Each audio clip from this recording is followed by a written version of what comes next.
Olá galera aqui do Nerds dos Concursos e hoje nós vamos fazer uma questão de língua portuguesa.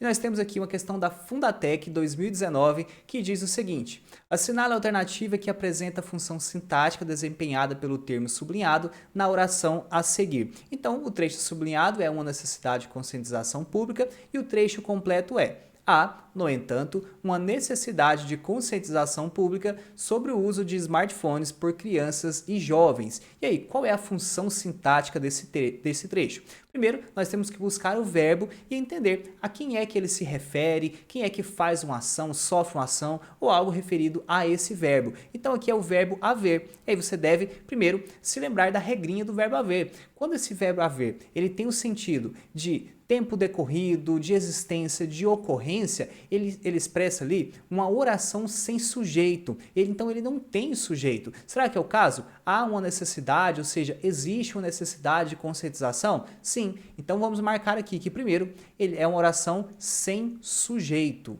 certo?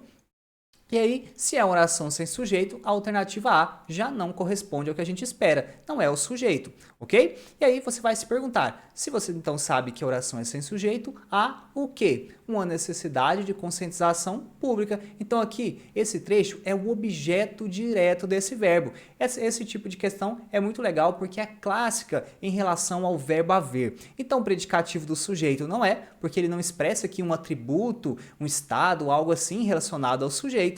Também não é o agente da passiva, porque sequer a oração está na voz passiva, e também não é o adjunto adverbial, que é aquele que trabalha, por exemplo, apresenta uma circunstância para um verbo, para um adjetivo ou para outro advérbio ou até uma oração. Então também não é o caso. Logo, o gabarito da nossa questão é a alternativa B, objeto direto. Então seria isso. Até breve com novas questões aqui no Nerds dos Concursos. Até mais!